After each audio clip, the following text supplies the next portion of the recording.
Godless Cranium addressed this video and called Jordan a Christian apologist. I don't agree with that assessment at all.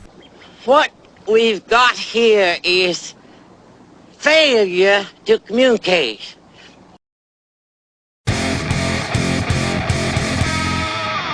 Alright, so in this video I'm going to be addressing some of the criticism I received in my recent video on Jordan Peterson. Sure, I'll be addressing Deconverted Man directly, but he's also reiterating some of the arguments that viewers of that video made in the comment section. So I guess, I'll be essentially killing two birds with one stone. Metaphorically, of course. No actual killing is going on. I chopped up pieces of his video for brevity's sake, but like always, I'll include the link to the original video in the description box in case you want to give it a watch. Let's get into this video, shall we? Christian apologetics is a whole field of philosophy, and there are many Christian apologists. Of course, you know William Lane Craig and Matt Slick and Ray Comfort, although I would say that's lesser down on the apologetics. John Lennox, and there's others that are not as well known or hardly spoken of at all, say Seitan Bergengate, things like this. But apologetics is to give a defense of something. And so you can be anything apologetic. You can be an atheist apologist if you wanted to be, because you're just giving a defense of that. But when we hear the word apologist, I think we tend to associate it with Christian apologetics because they kind of popularized this idea. Okay, so he's right. Apologetics is to give a defense of something, which is usually controversial, like religion. And that's exactly what Jordan does. He has an entire Bible series defending the Bible. Your biggest issue with my calling him a Christian apologist, Deconverted Man, seems to be that he's not the right kind of Christian apologist, or that he isn't one you recognize as a corrosive apologist or a young earth creationist, but that's just not so. He very clearly does defend Christianity. He identifies as a Christian, and just because he defends Christianity in a different manner than other well-known Christian apologists doesn't make him any less an apologist than they are. And later on in the video, I'll show you that he's not that much different than the other apologists DM mentions here. He uses many of the same arguments that they do to defend their faith. He just does so with more tact. He greases the hole with advanced-sounding woo before slipping in the same tired old apologetics we often hear from the likes of Craig or Ray Comfort. And these are the old arguments. These are the arguments that have been around and have been maybe brushed up a little bit, shined a little bit, but not really a lot of changes. So you'll hear different arguments from Aquinas, and you'll hear, the Kalam, and you'll hear these arguments that have already been dealt with many times being spewed by the Christian apologist. That's what makes them an apologist, is that they will present these arguments as if there's not a problem with them, and they'll defend the arguments, and they'll usually make a living doing so. William Lane Craig, of course, has made a living by basically saying the Kalam cosmological argument 50 times, or whatever, however many times he has used that particular argument. So let me get this straight. Someone can only be a Christian apologist if they stick with the arguments you approve of or have heard countless times before?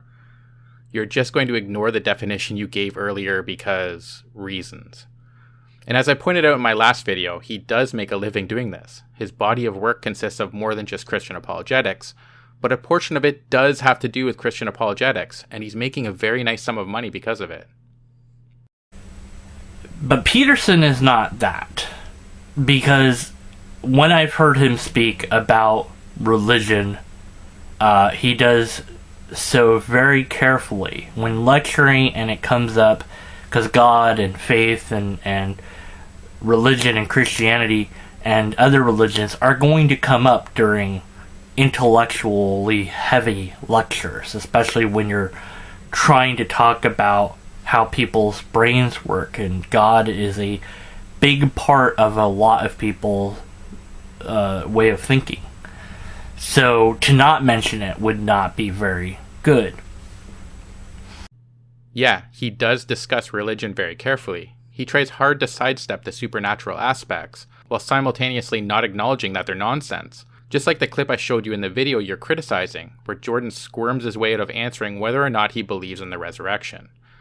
And yes, religion might come up in intellectual conversations, but he has an entire series on defending the Bible. It's not like he was discussing something else and religion just happened to come up. He decided to make an entire series defending the Bible stories, and that's part of the reason why I call him an apologist. He's defending belief in Christianity. He's so good at Christian apologetics, he's able to convince people, like you, DM, who have concluded that these stories are bullshit and who have very little, if any, emotional connection to these tales, that they make some sort of sense and deserve serious consideration. He has accomplished more with his videos in a few months than someone like William Lane Craig has accomplished over the course of his long career. That's a master Christian apologist. He's a Jedi master of woo. But whenever he does in his school lectures and his university lectures, he's been, as far as I've seen, very careful to not say it's real or it's true, but talk about it as just another interesting historical thing to talk about, an interesting philosophical thing to talk about. Because he's teaching a course, not running a Sunday school. And again, as I showed in that clip in my last Jordan Peterson video, he clearly isn't willing to say something like the resurrection isn't true either. He talks around the problem instead of taking a stance on whether or not he actually believes that a middle-aged Jewish man rose from the dead around 2,000 years ago. In his latest lecture series, it's been all about the Bible. He presents another way of looking at the Bible, which I've said, so what?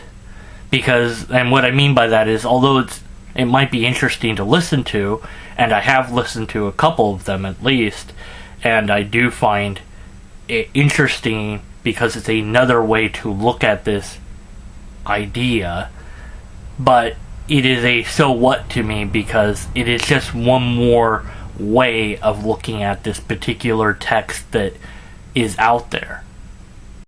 I'll grant you that his talks are interesting. I find them interesting as well, but I don't have a so what reaction. Unlike you, I'm not willing to give him a pass because I like his work in other areas, or merely because I find his Christian/religion talks interesting. I'm willing to accurately say, yeah, this guy's a Christian apologist, and still listen to his talks. I can acknowledge what he is using the very definition you supplied at the beginning of your video. And it's no more valid or invalid than any way other that you could have to look at this text. But I would say it is a more palatable way. It is a more mundane-ish way of trying to say, well, you know, what were these people thinking when they wrote this story or came up with this story? What sort of world did they live in? And so it's certainly not literal, and he has said that it's not literal. A historical human being that existed in a body, and in a body, and yes. It was a physical body, and that it was on Earth. Yes, that it was on Earth, and that was literally came back to life after death.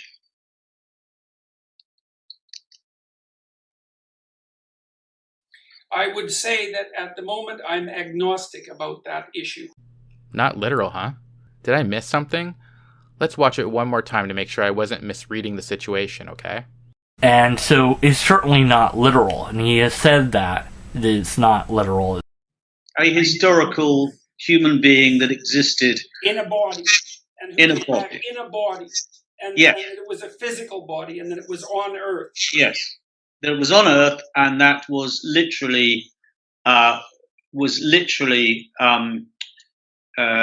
came back to life after death.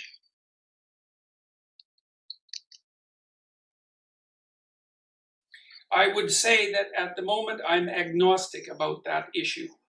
Being agnostic about the resurrection of a human being is embarrassing. It really is. That doesn't mean he's an idiot in all other areas, but he really drops the ball in this interview. There's no reason to be agnostic about whether or not someone literally rose from the dead. If he was doing Christian apologetics, it would be very unusual to hear any other religion mentioned at all. Typically with Christian apologists, you'll have them talk negatively about atheists, which is something that Peterson has kind of done. You just said that if he were a Christian apologist, he'd likely talk shit about atheists. And then you admit that he has done that. And by the way, you could even be an atheist and still be a Christian apologist. All you have to do, again, this is by your own definition, is to defend an idea or concept to be considered an apologist. And I've called him out on that. Not that he would know who I am or anything, but, I said, look, I think he needs to really talk to some atheists and really try to understand what it is they don't believe and why. Because it seems like a lot of his ideas are based on personal ignorance. Personally, and I don't confess to have any prophetic powers, I think Jordan understands atheism. He's even said in an interview, I believe it was a Joe Rogan interview, that atheists have made a good case for atheism. He seems to be more of a utilitarian when it comes to religion or Christianity specifically. By that I mean, I think Jordan thinks that atheism leads to dangerous consequences, and therefore, religions like Christianity are a better alternative. In that particular clip that Jordan's talking about his beliefs, I think you can see cognitive dissonance in action. But I can't know that for sure. I can't read his mind. But it seems like he's struggling with cognitive dissonance because one part of the intellectual mind says, no, this couldn't possibly, nothing like this could have happened. And the other part that wants to believe that it could have happened somehow in some way is saying, well, but maybe. So he uses the God of the Gaps argument. I wonder where I've heard that before. Oh yeah, every other Christian apologist I've ever listened to. And so he talks about, I don't know the limitations of the human body. Okay, so that's kind of basing your belief on a personal ignorance again. But that's something that people do. It's something that people do, but that doesn't mean it's a good argument or that it doesn't deserve criticism. And again, it's also the same tactic many other Christian apologists utilize when arguing for or defending their faith. So it's understandable. He's not saying you should do that, or that anyone should do that, or that's a good thing to do. He's just saying that's what he does.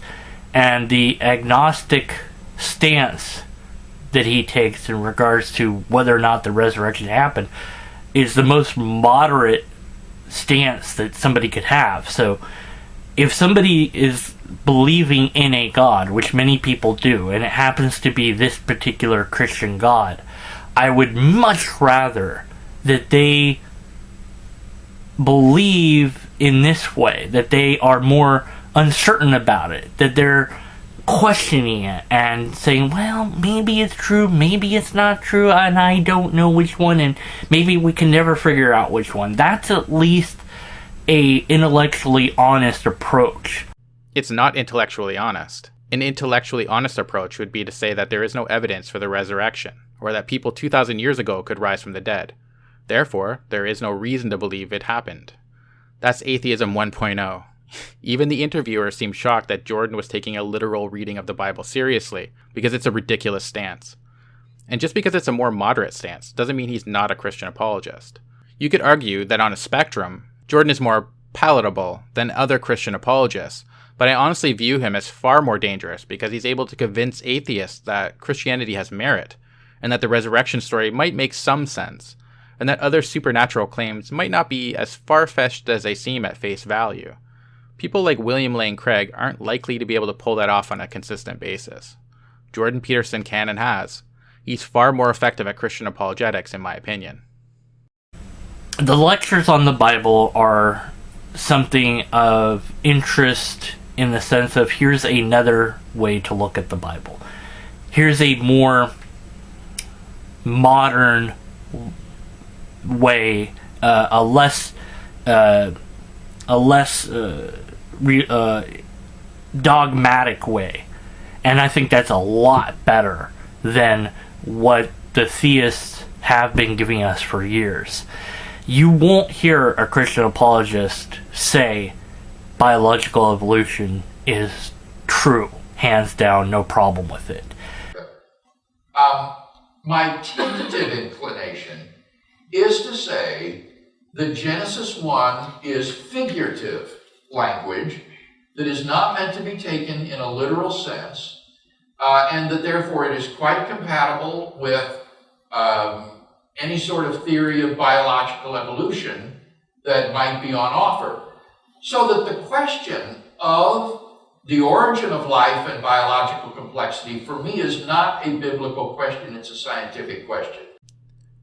You can accept evolution and still be a Christian apologist. Unless, of course, you don't think the Pope is a Christian apologist, because even he accepts evolution. In fact, my discussion with Slick years back now, where I asked him how old the age of the Earth was, and he said he was agnostic to the age of the Earth. What does that even mean? That is as nonsensical as saying you're agnostic about a man rising from the grave 3 days after their death. You're willing to accept being agnostic about a resurrection as being fine, but not someone using that same argument for the age of the Earth? That's just too mind-blowing. I have news for you, DM. They're both wrong. There is no good reason to be agnostic about either of them, unless you're using the definition of agnostic that would include being agnostic about everything, which just isn't useful for much of anything. Now see, that I have a problem with, but I don't have a problem with Peterson saying that he's agnostic towards the resurrection. And I think it's because the difference between Slick and Jordan is that Jordan is honest and Slick is not honest in his approach, or in the way that he tries to figure out what it is he's thinking about. So you have prophetic powers and can read both Slick's mind and Jordan's, and somehow came to the conclusion that Slick isn't honest about his beliefs, but Jordan is.